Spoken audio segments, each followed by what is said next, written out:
So the third test between the All Blacks and the Wallabies for 2018 kind of gone down in a pretty predictable fashion. Some of you guys in the comments actually got pretty close to this.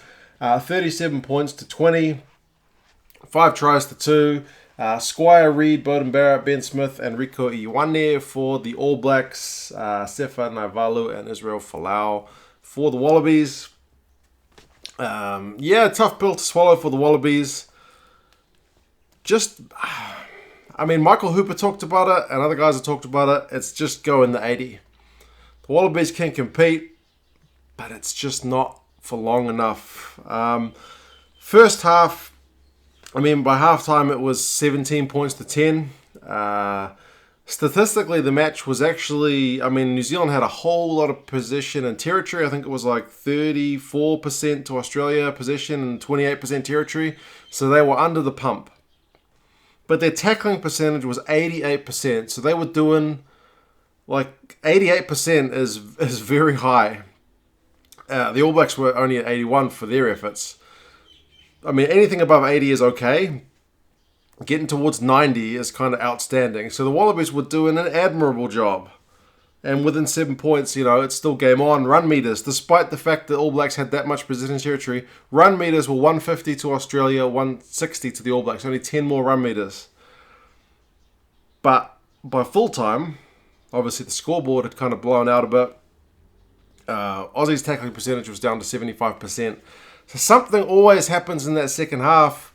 Whether it's just the All Blacks kind of come good, their bench is a bit better, they got better fitness, or, it could be lots of things. It's a combination of a lot of things, no doubt. It's probably not just one black and white down to one kind of, it's fitness, or it's just one thing. It'll be a combination of things.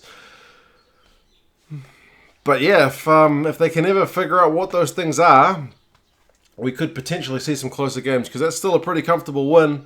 Very good game. That crowd was actually pretty impressive. There were some empty seats, but for being a neutral venue in a country where rugby is not the number one sport, to see 2 foreign teams come out, albeit, 2 of the better teams in the world. Still pretty good crowd. Probably lacked, and sometimes you get this at a neutral venue, is it lacks a little bit of that kind of cutting edge atmosphere where people aren't really fussed which way it goes. They're just there to happily enjoy the game. Whereas when you've got a home crowd, they're booing the ref and they're cheering their team, and it's a bit more, vibrant. But it was still a pretty good crowd. I think New Zealand would struggle to get 50,000 people into a soccer game between 2 foreign countries unless they were really, really good countries. But still, very good game. Lots of tries, as I said. Some of the worst superimposed graphics on a field I've ever seen. They turned them off by the second half. The Bledisloe Cup little logo and the Canon and AIG logos that were graphically imposed over the field. Man, that was poor. I've been to grounds where I didn't even I think it was when I went to see the Waratahs. I never knew that the Allianz actually they imposed those logos, sponsors logos onto the field from watching at home. I just assumed it was painted because Eden Park always paints it. But then when I went to the actual ground, I was like, they imposed that afterwards. It looks really realistic. This did not look. This was the Microsoft Paint version. It was terrible, and as I said, they turned it off. Speaking of the ground, the ground also cut up pretty bad. It's a little bit disconcerting heading into a World Cup, which I think is going to be largely played at that same stadium. So I know it's traditionally a soccer ground, so hopefully that gets slightly corrected, because that was getting pretty messy by the end of the game. Yes. As I said, it was a good game. There was an incident with a yellow card. Silly stuff. All Blacks had a dominant scrum. Cody Taylor, who was fired up. I'm not sure what was riling Cody Taylor up, whether he was getting some lip and wanted to give a bit back, or whether he's feeling the pinch of Dane Coles coming back and potentially putting him out of a starting job. Whatever's going on, the man was angry, and he pushed Tolu Latu after getting a big scrum win, and the ref had said that would have been a penalty if you'd left it there, but Latu pushed him back. His hand went too high, pushed him in the face, open hand, and the yellow card. That was just silly. I know it's soft, but it's just silly. You just can't touch anybody's face. It's just the way it is. Silly, silly, silly. Both guys are silly for it, really. But, yeah, it didn't really cost the Wallabies in the end because they actually outscored the All Blacks during the yellow card period 7 points to 5. So, hey, maybe it fired them up a little bit. Still, there were some crazy moments. I mean, by the end of the game, you saw Foster with a grin on his face next to Hansen. That guy doesn't smile that often, so he must have been pretty pleased with what he saw. Beauden Barrett threw the legs past to Rico Ioane for that try.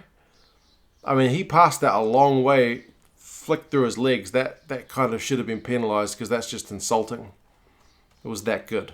Yeah, crazy skills. Perenara and Barrett to put that try-saving tackle on Simmons was excellent, but it wasn't just the All Blacks that were doing that. Like when Beauden Barrett was chasing a kick through, and Foley just kind of dived on it to smother it and collect the ball, putting his kind of life on the line, body on the line. That was likewise equally impressive. So, yeah, both teams showed some good heart. But the All Blacks, well, they were never behind in this game. It was 7-0. There's 17-3 at one point, 17-10 halftime. 17-13 was when they got the try-saving tackle on Simmons. After that, they kicked the penalty, the Aussies, and it was 17-13. That was kind of game on, but that was pretty much as close as it got. So, yeah, still good game, not complaining, for a game which didn't really have anything on the line apart from, just pride of wanting to win the game, because Bledisloe was already locked up. Both teams still seemed pretty fired up. It was good to see Naivalu back for the Wallabies. He was impressive. I think that's probably one to look forward to in the future. I guess Cheika's still trying to figure out what his top starting team is. Folau at centre, although they put the numbers on the backs of these guys, but he definitely shuffles his guy around a lot because he wasn't always standing at 13. Sometimes he was chasing high balls, sometimes he was at fullback. He was the leading run meter getter with Ben Smith. Both of them got 109 run meters, so both impressive players this week. I think Folau led the game in tackle busts as well. So, some good moments. But, I mean, All Blacks 80% tackling to Wallabies 75. Run meters pretty even, 437, 455 with the All Blacks with a slightly greater number, so not a huge amount. All Blacks 55% possession and territory, so the All Blacks did enough. Scoreboard looks pretty comfortable. Am I the only one who thinks the Wallabies played a little bit better? I suppose they got 20 points this time, which is more than they got in the last two games. I think the combined score for the three games was 115 to 45, so pretty comfortable. But yeah, if the Wallabies can just go the 80, I feel like that's going to be it. But that was the game. Some very cool moments for, as I said, a game which didn't really have a whole lot riding on it. Two pretty strong teams going at it. Silly yellow card. Bit of funny business with the graphics on the field and the pitch cutting up a bit. But what did you guys think of the game? Key performers, key moments. There was some pretty cool stuff there. You guys let me know your thoughts on that. And I'll talk to you again soon. See you later.